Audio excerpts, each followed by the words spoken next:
Nikki, Andre, hindi ko alam kung dapat ko pa bang tanungin ito. Parang alam ko naman na yung sagot. Meron ba kayong pets? Ano at ilan sa bahay ninyo? Ako nabanggit ko na noon, 9 na pusa. Ngayon, 6 na lang. Oh, lang pa yun. Cat lady, cat. Ako may isa akong aso, Beagle. Yung fiancé ko may aso din. Pero parang mga anak na namin yun. Ikaw, meron ka na. Sa tinitirhan ko ngayon, bawal kasi. Yun lang, may restrictions. may Pero mga sa bahay namin, meron kaming isang alaga doon na aso. Ayan. Ito kasi, kaya ko natanong yan, hindi nyo kakayanin ang isang bahay sa Cavite na may halos 200 pusa. Perfect! Kakayanin ko. Alamin natin ang kwento sa likod niyan sa report ni Mondi Lopez.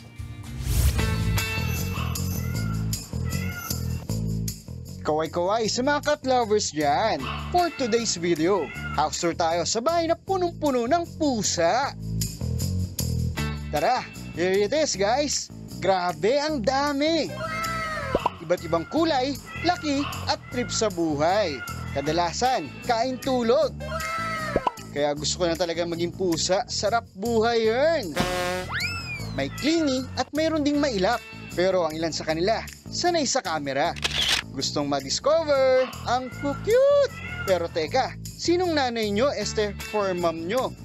Ako po si Arisa Dungka. Ako po ang mama of the cat house. Ako po lumaki na may mga alagang hayop yung magulang ko. Tapos nung nagtrabaho na ako, start na rin akong mag-rescue nang nakikita kong dying na o may sakit sa kalye.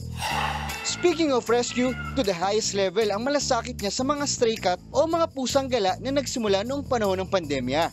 Pag may nakita kami na hayop na hindi mo sila pwedeng iwanan lang basta ng pagkain o itatabi mo lang sa kalsada, yun yung mga pagkakataon na hindi talaga pwedeng talikuran. Kinukuha namin, pinapagamot at ipapakapon and bakuna. So much love, di ba? Ang advokasya ni Arisa, baguhin ang buhay ng mga inabandonang pusa. Meron din kaming mga pusa na mahirap yung pag-rescue sa kanila. Critical yung kalagayan. Kahit siguro yung vet, hindi na niya inasahan na mabubuhay pa. Si Pulag, may tumor sa tenga. Kaya nung nirescue namin siya, diniretso na siya sa clinic, tinanggal yung isang tenga. Wala na siyang tenga, pero at least na-prolong pa yung buhay niya. Na-rescue sa Pampanga, si Mau Mau. Si Tracy, siya po yung binanlian yung likod. Kita yung, yung intestine. Tawag nga namin, warrior sila. Kasi sinikap nilang mabuhay. Galing-galing!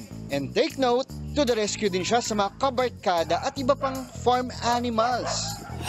So nandito tayo ngayon sa The Cat House at kitang-kita nyo naman, hindi lang isa, dalawa, napakadami talagang pusa. More than 100 cats ang nandito. Ako hindi po talaga ako mapusa, pero ito, anong pangalan po niya? Ron. Oh. Ang clingy ni Ron, no? So bukod dito sa mga pusa at aso, meron din silang mga na-rescue. Baboy Ramo, ang kambing na ng me. So ito yung nagsisilbing tambayan ng mga na-rescue pusa at aso. Ang tanong, bakit kaya gano'n na lang katindi ang malasakit ni Arisa sa mga alaga? Yung pagtulong or yung pag-aalaga ng mga hayop kasi ay nakakatulong sa ating identity. No? Nakapagbigay siya ng sense of purpose and meaning.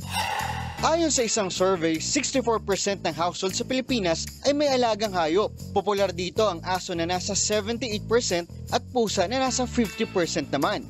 Advantage, masaya mabuhay ng may mga alagang hayop. Unlike sa humans, sila kasi hindi sila nagre-reklamo. Kahit anong mood natin, andyan lang sila, mahal nila tayo. Disadvantage lang ng may alaga o maraming alaga katulad sa amin, syempre yung funds, yung budget, kailangan magsakripisyo for them. Yung gagastusin mo sa sarili mo, sa kanila napupunta. Kakabilib talaga ang taong tulad ni Arisa na may ganitong advokasya. Agree ba kayo, Muning? Mondi Lopez, News 5. Mga kapatid, Nikki de Guzman po. Iba na ang may alam at may pakialam sa panahon ngayon. Para sa tuloy-tuloy na balitaan sa Frontline kahit weekend, mag-follow at mag-subscribe sa social media pages ng News 5.